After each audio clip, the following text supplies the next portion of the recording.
Hello, my name is David Mitchell and I am the author of The Bone Clocks. It's about a particularly vicious vendetta between two circles of semi-immortals. It has a skeleton of realism, but inside its ribcage it has a sort of a paranormal heart. So this is a section from early on in The Bone Clocks, where Holly, the protagonist, who is 15 years old at this point, has essentially run away from home, and she's been walking and walking and walking, and it's a hot day, and she this is what happens next. By 3 o'clock, my whole head's parched, not just my mouth. I've never walked so far in my life, I reckon. There's no sign of a shop or even a house where I can ask for a glass of water. Then I notice a small woman fishing off the end of a jetty thing, like she's sort of sketched into the corner where nobody will spot her. She's a long stone throw away, but I see her fill a cup from a flask. I never normally do this, but I'm so thirsty that I walk down the embankment and along the jetty up to her, clomping my feet on the old wooden planks so as not to scare her. "Excuse me, but could you spare me a drop of that water, please?" She doesn't even look round. "Cold tea, do you?" Her croaky voice sounds from somewhere hot. "Oh, that'd be great, thanks. I'm not fussy." "Help yourself then, if you're not fussy." So I fill the cup, not thinking about germs or anything. It's not normal tea, but it's the most refreshing thing I've ever drunk, and I let the liquid swoosh all around my mouth. Now I look at her properly for the first time, sort of elephanty eyes in a wrinkled old face with short grey hair, a grubby safari shirt and a leathery wide-brimmed hat that looks about 100 years old. "Is it good?" she asks. "Yeah," I say. "It was. It tastes like grass. It's green tea. Lucky you're not fussy." I ask, "Since when's tea been green?" "Since bushes made their leaves that colour." There's a splish of a fish. I see where it was, but not where it is. "So have you caught much today?" A pause. 5 perch, 1 trout. A slow afternoon. I don't see a bucket or anything. Where are they? A bee lands on the brim of her hat. I let them go.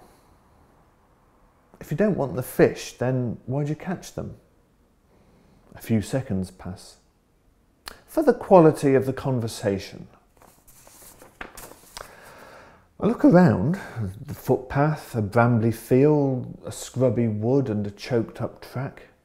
She must be taking the piss. There's nobody here.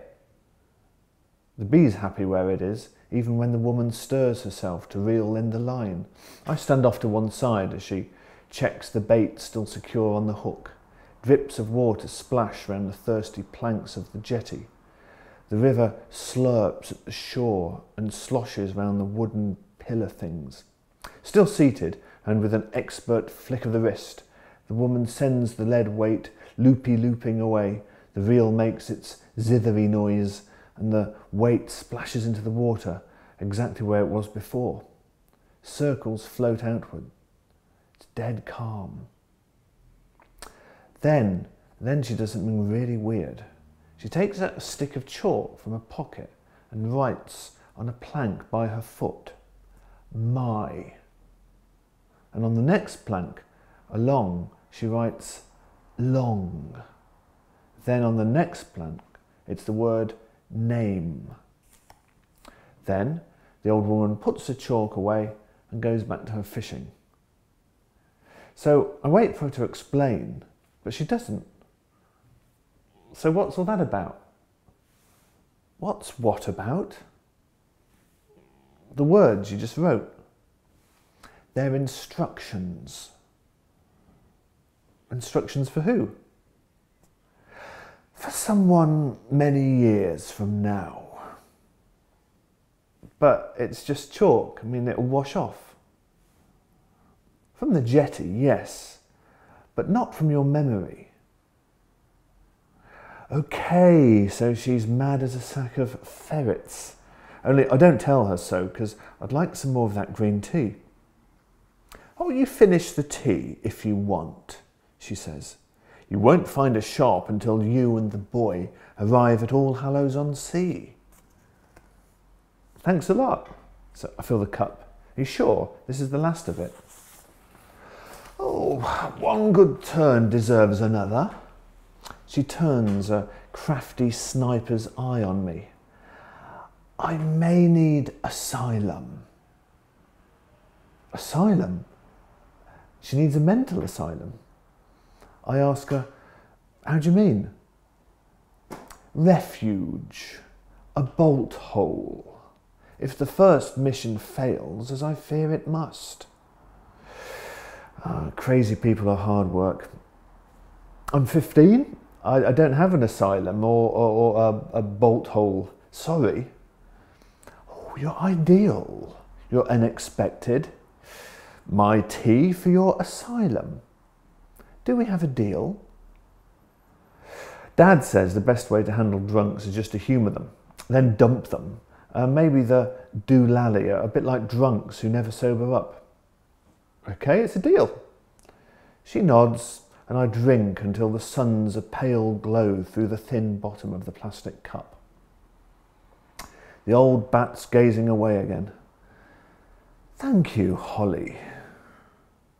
So I thank her back and return to dry land. And then I turn around and I go back up to her. Excuse me, but how do you know my name? She doesn't turn around. And by what name was I baptized? What a stupid game this is. Esther Little. And how do you know my name? 'Cause you just told me. Did she? She must have. That's settled then. And that was Esther Little's goodbye.